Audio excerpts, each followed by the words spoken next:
Welcome to the Afternoon Constitutional. My name is Joe Thomas, and thank you for letting us be of service to you in video fashion. For some reason, you trust this face, a point that my daughter still is gobsmacked about, but that's okay. She's not in the target demo. We've got a very, I think this is an essential show for us today, because we're going to delve into something that's is not commonly talked about, but is frequently used. And by that, I mean polling. Joining us now is one of my favorite people, former member of the Virginia House of Delegates, Virginia Free.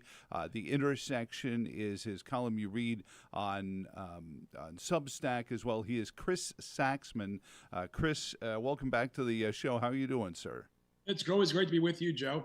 Looking forward to the conversation. And look, he looked square into the camera when he said that, so you know you can believe him there. So Chris, we're going to get into this Roanoke College poll as the main crux of this, because you do a wonderful takedown of what's in this Roanoke College poll, especially in its abstract and how it's created, how it's concocted, the art of polling, not the science of it. That I always argue with people that, you know, polling is science after you've started with the imagination and the art form there. And then I want to kind of specifically go into what it means, because so often, especially as November gets closer, we're going to be inundated with these polls. Every college on the side of the road has a polling division now, Quinnipiac and Christopher Newport University, never mind some of the nationwide ones, Chris.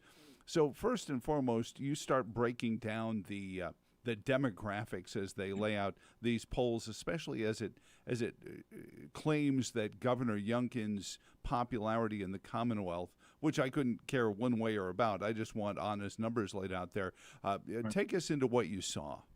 Well, what I saw in the numbers was Youngkin fell off 57, 51, and my first initial thought was, but that doesn't sound right, because he hasn't been as controversial and in the public eye in a negative way to draw a negative 6% drop off, 6-point drop off. And I was kind of curious. And then you start getting into the methodology, the demographics, and you start going, oh, okay, they just polled more Democrats. Got it.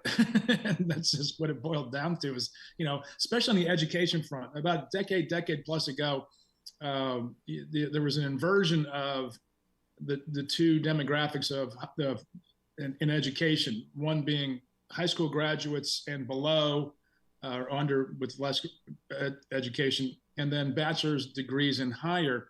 And Democrats poll much stronger, 2-to-1, I think, is in graduates plus, college graduates plus, and then in high school it's lower for Democrats, but has switched to Republicans. And that was the first one that stood out to me.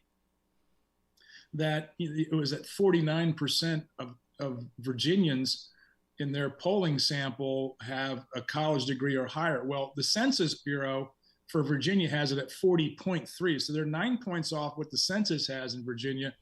And pollsters normally have it around 42 when they poll in Virginia due to the higher turnout models, I think they go with. So, and originally in their December and March polling, they had it around 42, 43. 43 is a little high. Mm-hmm. And then I looked at, the geographic distribution.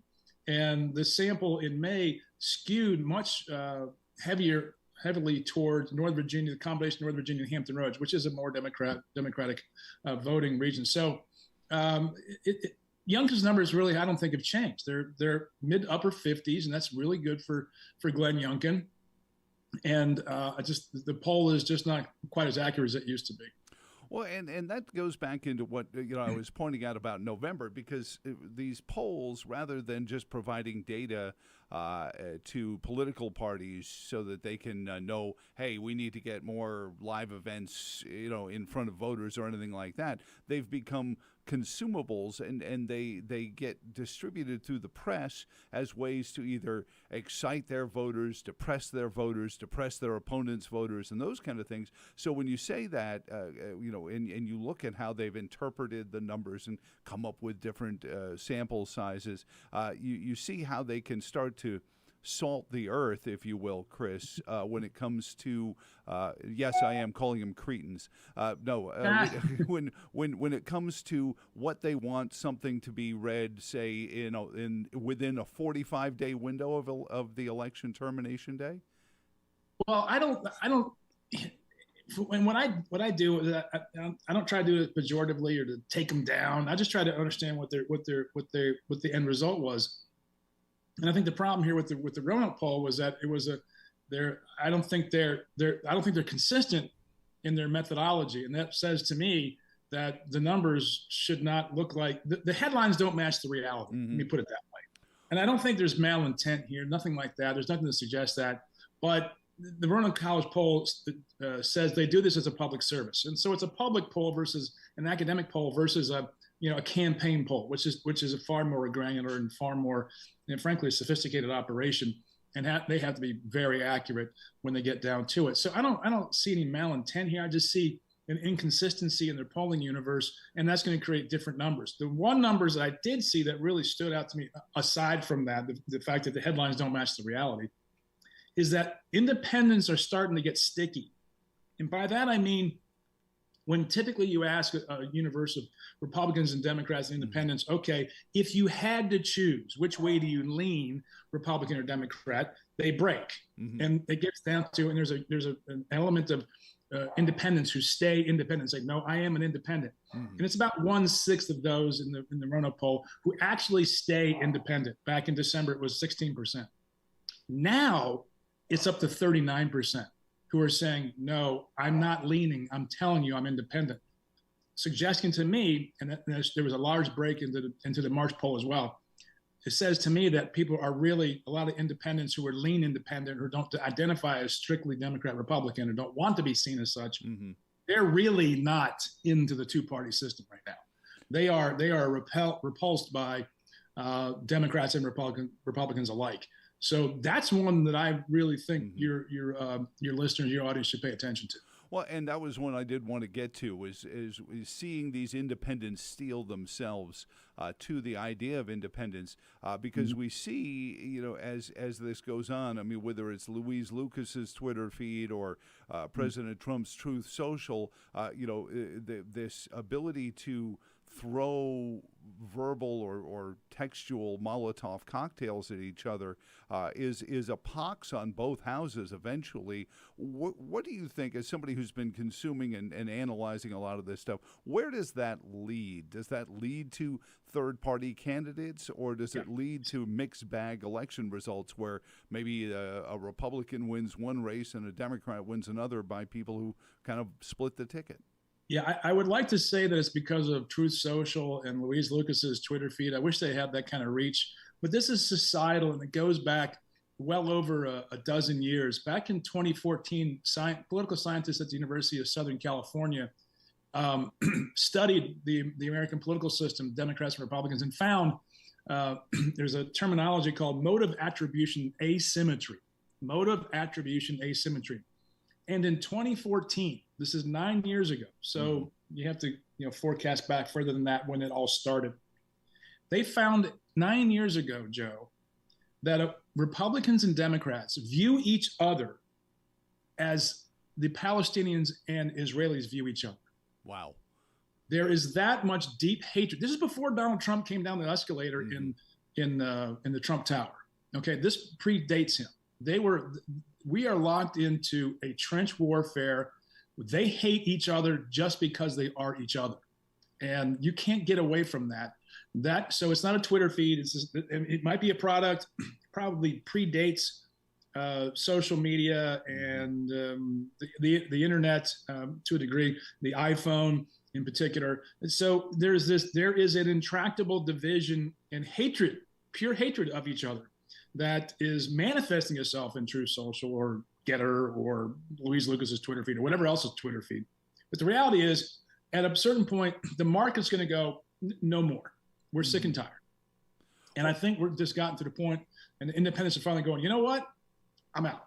I'm just not going to do this. I'm not going to tolerate this. And I think more than any time since 1992, we are ripe for a third party and third party candidate, a la Joe Manchin, maybe Howard Schultz, whoever pops their head up. Well, yeah, and is it that, or failing that, do we see a voting by not voting, a departure from the public square? Do we see these independents just say, listen, if you can't come up with a third party candidate, I'm just not going to vote? We'll see. I mean, obviously, that's the worst answer you can give when you're talking. Oh yeah. Political talk says, well, we'll see. But the reality is, it's starting to get sticky for them, and there's been a movement towards this. Third party, Joe Manchin very delicately skated around it on the weekend shows. He had 3 weekend shows back to back to back, and he gave the same pat message and answer to all of them. But independents are starting, and I'm sure the pollsters and for both political parties are starting to show this. And what I've noticed here locally in the Short Pump area, very heavily contested elections coming up in the fall here, 2 of the most critical House and Senate districts that are going to determine the outcome of the General Assembly control. None of the candidates are putting their political party on their signs. Interesting. That to me says, no, you don't want to be too partisan right now, at least in swing districts. Now, in can't lose, can't win districts, where the general election is determined by the nomination, they'll proudly say, no, I'm a Democrat, no, I'm a Republican, because that's what's going to win the election. So we're in a really interesting / weird time as far as where this thing's going to line up on not just political identity, but to your point and to your question, political behavior. I don't see the pullback not going to vote at all, but they're going to demand at a certain point candidates who back up their message, and we'll see how that plays out. Does this manifest, and we're kind of seeing this in Buckingham County, where longtime Democratic Party voters are identifying themselves as independents for positions on electoral boards and things like that? Is there also that trust but verify angle of this, where no, I'm an independent. Don't worry about me, when really they are affiliated with one of the 2 political parties? Yeah, that's very reminiscent of the Soviet Union in the early days. Yes, frighteningly, isn't it? Well, but if you're a Democrat in Southwest Virginia, honestly, if you're trying to get anything done politically, you really can't identify as a Democrat. You might do it. You might vote that way in the presidential election. You don't want to donate and have your name online. Conversely, if you're a Republican in Northern Virginia, Arlington, Alexandria, Norfolk, Charlottesville, your audience, they're not going to pop their head up and go, "Hey, everybody, I'm Republican." They're just not going to do it. So socially, politically, present company not excluded. Of course. The rebel force continues. You're the Luke Skywalker of Charlottesville. Well, hopefully my end is a lot better than his was. Well, I guess he did come around at the end. So Chris, when you talk about this burgeoning, I don't want to affiliate with either party. I believe this is kind of the fruit of this blood sport that this has become, and we see it with the debt ceiling issue. We see it with all of these spending issues, where America has almost become defined by what she spends money on, what she sends money to, and money we don't necessarily have a lot of. I guess that's hard to say when I was told that the Treasury will collect $400 billion in taxes. Trouble is we spend $500. But at the end of the day, is this really being driven by candidates who insist that they need to be the ones holding the bag of other people's money, and we're being turned against each other at the street level, for their benefit. And is this independence movement a reaction of like, hold on a second here, I don't dislike my neighbor. I know she had a Terry McAuliffe sign in her yard, but I like her, and we have wine together on a Friday night. Is that what it is? No, I don't think it's financial. I think it's more cultural. It might be economic versus fiscal. Mm-hmm. And I don't think people know their neighbors as much as they used to. And they typically live next to people who are politically identifiable similarly. We've resorted ourselves in that regard. The old saying, "Show me your budget, I'll show you your priorities." That does resonate. This is far deeper. This is cultural. This is more about the deep cultural differences in our nation and where we live and where we've chosen to live. And that's just how we're because we've chosen to live closer to people of similar minds. The districts now in Virginia after redistricting mirror the reality of congressional districts in that there's only about 10% of the districts that will determine the outcome of the elections. Everything else is predetermined in the nomination phase. So the swing is not really there anymore. Chris Saxman is on with us, chrissaxman.com. Go to Substack, read his page, The Intersection, there as well, Chris. And we're talking about this polling column that he just published, and it's great.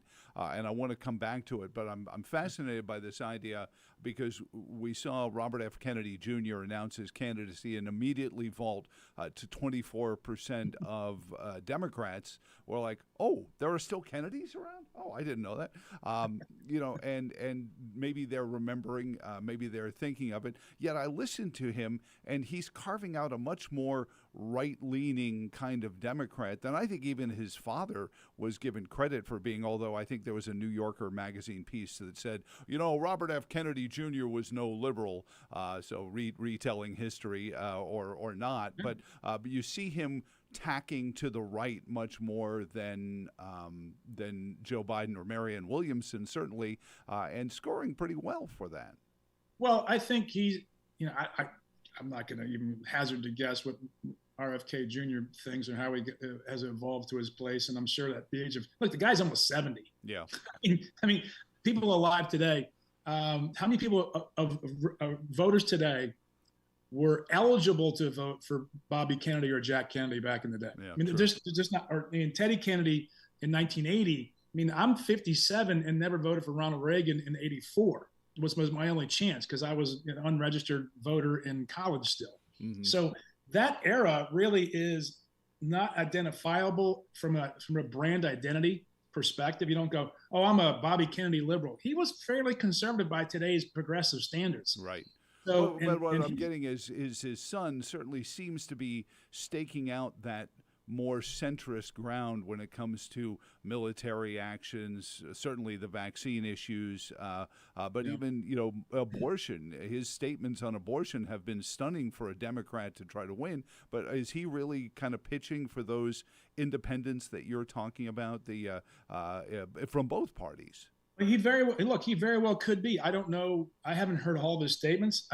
His raspy, weak voice is difficult to follow. Not casting any, it's an observation more than anything else. And I just haven't heard his positions on all these issues. What I am hearing is more people hear it, the more they like what they hear. He's tacking into, I think, the populist strain in America today, and he's giving voice to issues where it's like he's big anti-vaxxer. You kind of go, okay, fine. I'm here or there on vaccines, but we live in a political buffet these days. You just pick out the one menu item that you like and you go, well, I like that one because I can have that, because we live in a land of plenty. You pretty much can pick and choose what you want. And if someone hits that one mark on a debate stage, like I am for, left-handed middle relievers in the major leagues, you're going to go, oh, that's my guy. It can be so abstract and so singular and so granular. Kind of go, but I want that. I definitely want that. And that might be part of his appeal. He's talking about a broad range of issues. And people can identify with just something. And I think because Joe Biden's numbers are so bad in the Democratic Party, he's going to attract people who are, look, we just can't do Joe anymore. I'm tired of it. Mm-hmm. I'm tired of defending him. or he's a Kennedy. Okay, fine. But it's similar to the way Donald Trump brought his coalition together in 2016. He started with the birthers, the people questioning Barack Obama's birth certificate, and he sort of assiduously got more issues and people along the way to be part of the Trump coalition, which was very, very smart. Well, yeah, and let's not forget, Hillary Clinton's campaign was the one that started the birth certificate question. So, I mean, you can pick up your points. Ooh, Hillary? Oh, no, who no, remembers no. her? She's older than Bobby Kennedy. No, she never do that.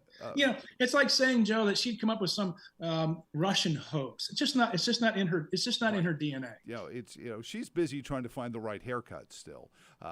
Chris Saxman is on with us, and we're talking about both this tack in this Roanoke College poll that seems to be showing that Virginians are, more ardently independent than they were. But I want to go back to the methodology of some of their polling, and they said this was public service. I'm not sure what exactly they were serving the public with it, but you pointed out in several instances that the percentages of independent and Democrat-leaning or left-leaning, right-leaning moved with every poll, and that seemed to be indicative of why Governor Youngkin's numbers dropped so much. And I want the viewer, the listener, to focus in on that, because that is, to me, what so often becomes how these polls become campaign issues, and these polls become almost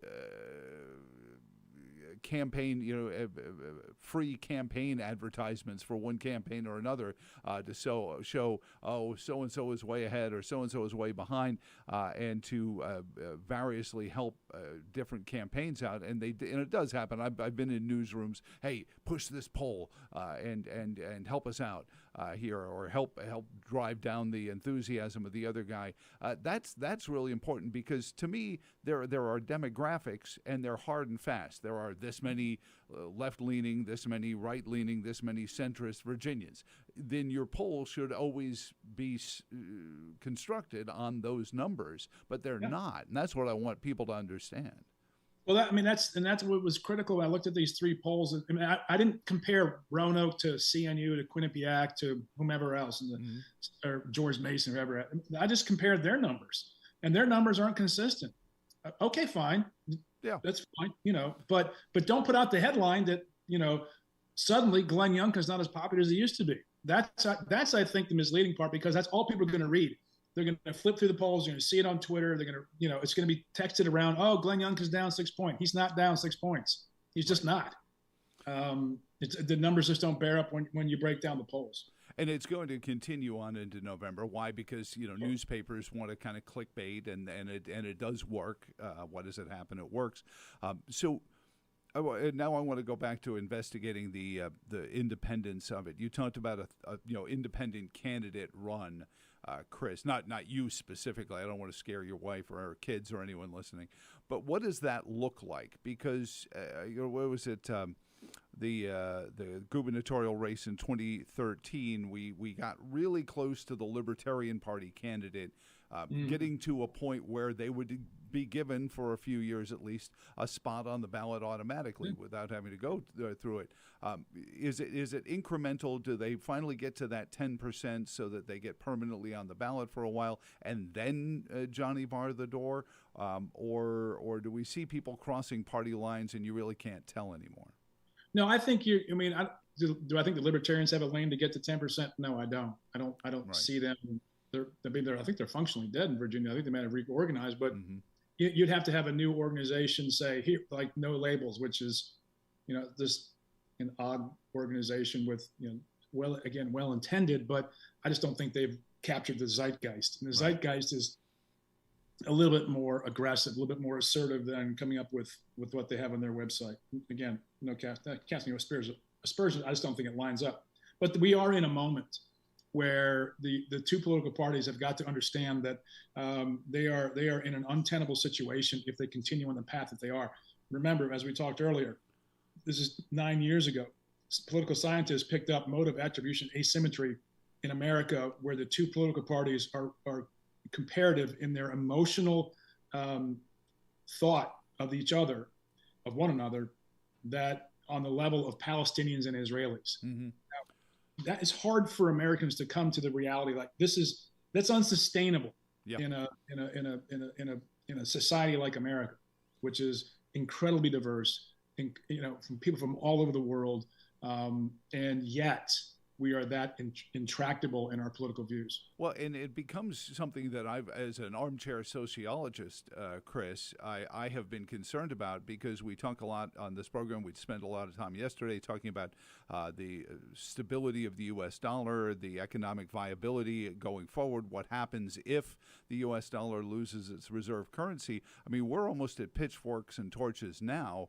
If all of a sudden the value of the dollar craters, I hazard to think of what that winds up looking like if we're that polarized. Well, I think that's one of the reasons why we saw a glimmer of hope with the debt ceiling deal. Regardless of, you're not going to get perfect. You're not going to get whatever you want in politics. Right. That's the nature of politics. The opposite of politics is violence. At least we saw two political parties come together with majorities on both sides of the aisle saying, yeah, this is okay. This is good enough. But at least governing with better transparency than what we've had in the past, most recent past, and getting something done. I think it redounds to the benefit of both Kevin McCarthy and Joe Biden to say we can govern. I think people are thirsting for normalcy. They don't want this every day on their television. They don't want this on the radio. They don't want it on Twitter. I think they're just getting sick and tired of it. We went through a pandemic. We went through all this division, all this hatred. I think Americans don't want to be Palestinians and Israelis. I think fundamentally, and we're growing tired of it. And having served in the Virginia General Assembly, you've seen it on the other side of the coin. Are the American people, whether they do it by their own volition or not, are we asking too much of our government? And does that lead to some of this? And maybe this independent movement that you're seeing in these numbers is a lot of Americans saying, you know what? I thought I could get you guys to do this for me, but maybe I need to do it myself, that kind of thing? Maybe, but I think they're just sick and tired, and they're just being pushed away. The extremes, how do you relate to someone who continually assaults you for trying to join them? Right. You may call it a rhino or a dino or whatever it is. Like, look, I'm just trying to get along with people and vote for a candidate. And if my choice is again Joe Biden and Donald Trump, I'm out. Mm-hmm. They're just, and I think that's the principal factor here. I think people are recognizing that the baby boomer generation, its time has passed. It's time to hand the reins of the next generation in power over. And they're going, these guys are too old. First of all, I think they can't look at Donald Trump and Joe Biden anymore and go, oh, I agree with them. I identify more closely with them. I think that's first and foremost what's on their minds. They don't want the choice. They don't want the rematch. No one wants no. 60% of Americans don't want the rematch, right? And I can't blame them because it's going to suck if those two are the nominees. But I think that's first and foremost on their minds. They want someone else other than Joe Biden and Donald Trump. So if 2016 repeats in the Democratic Party convention and they come up with a way to make sure Robert F. Kennedy Jr. doesn't get enough delegates like they did to Bernie Sanders, does he go and grab a Vivek Ramaswamy or somebody else of a Republican side and try an independent run at the presidency? My sense is once you declare yourself a candidate in the political party, you're pretty much locked in. Joe Manchin, on the other hand, is the one the Democrats should worry about. And if he picks up someone on the Republican side, a la, I don't know who it would be. Ben Sass, I'm just throwing it out there from Nebraska. Someone and I've not put any thought into this on who his running mate would be. A Tulsi Gabbard or someone, who can be a diverse ticket with some level of centrism, a little populism. But you have to hit the zeitgeist like Ross Perot did when he went up after debt, deficit, and free trade. I mean, he had a trifecta of issues. It wasn't about him. It was about the issues. And he won the debate. He just didn't win the election. And as a result, both political parties galvanized to try to solve the budget problem we had in the 90s, and both took credit for it afterwards. So it'll shape itself out. There could be a party on the right forming. I've had a number of conversations with people who are just sick and tired of the Republican Party. They just can't do anymore. Won't do Trump again. That's just not going to happen. So we'll see how it shakes out. But we're in a moment here that could be quite historic. Well, I just hope we get over this addiction with asking the government to fix all of our problems for us, and maybe remember that we once were pretty good at dealing with our problems ourselves. Chris, what do you have coming up? What is coming up at the intersection as we get towards the culmination of primary season? We have some contentious Democratic Party primaries. The Amy Laufer treating Kellen Squire like your standard run-of-the-mill Republican was one of them, and then certainly the Suderline versus Chase Senate race as well. What are you working on right now? I'll be following. I'm watching very closely 6 Senate Democratic nominations, yours in particular there, Creedy's, Sally Hudson, and then 5 in Northern Virginia with Chap Peterson, Dave Marsden, George Barker, Jeremy McPike, and Hala Ayala versus Jennifer Carroll Ford. To see the ideological direction of the Democrats, I think those are very important elections. It's not just ideological; it's also generational, and those fascinate me right now. The ones, the one you mentioned, Glenn Sturtevant versus Tina Ramirez, Amanda Chase. Sturtevant looks like he's in pretty good position right now. That's largely personality driven because of the controversies surrounding Amanda Chase. And then another one down Southwest Virginia, Ren Williams and Marie Marsh. So that overall, 90% of the General Assembly will be chosen in 13 days. Yep. We're going to lose at least 581 years of combined legislative service to the Commonwealth.